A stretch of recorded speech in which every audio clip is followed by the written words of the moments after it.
Until 2016, one of the most tightly guarded secrets of the literary world was the identity of Elena Ferrante. This story is actually a little infuriating. Welcome to our new series, Drama in the Publishing World.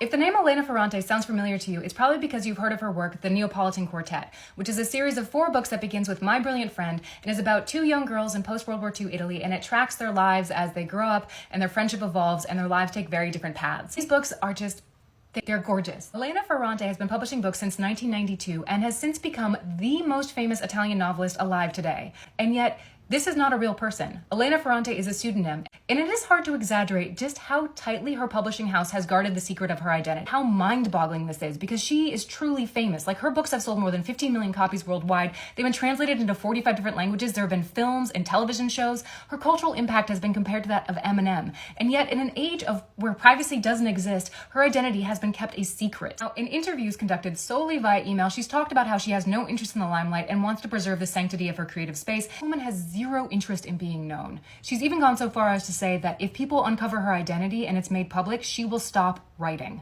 Of course, people speculated about who they thought she actually was, because that was always going to happen. That's like basic human nature. But there was one particularly insidious rumor that kept following her around, and that was Elena Ferrante is refusing to come forward because she is actually a man.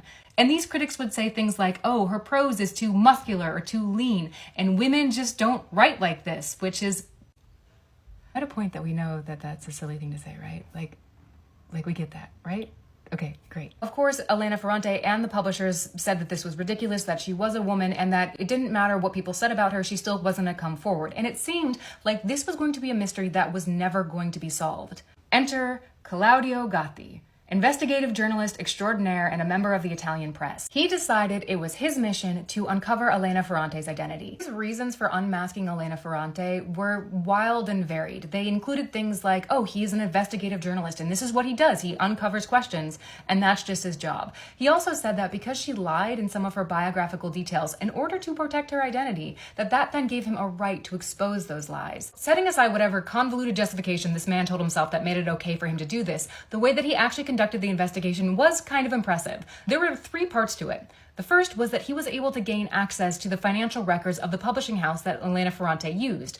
And through those, he found that there was one specific translator who received a large sum of money in the years corresponding to Elena Ferrante's works being published. Next thing he did was, once he had her name, he tracked down her real estate records and discovered that she had purchased a home in Rome for nearly $2 million on a salary which no translator has ever earned, ever. Third, he actually dug into her personal history and compared her biographical details with those known about Elena Ferrante and saw how they matched up. And once he was certain he had figured out who Elena Ferrante was, October 2016, he published an article naming her. Once this article was published, this translator denied immediately being Elena Ferrante. She does not take credit for her novels and claims that she is not the author. And the publishing house put out a similar statement.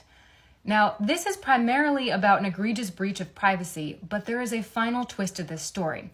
And that is, once this woman's name was out in the public, people began looking into her personal life and discovered that she was married to a famous Italian novelist.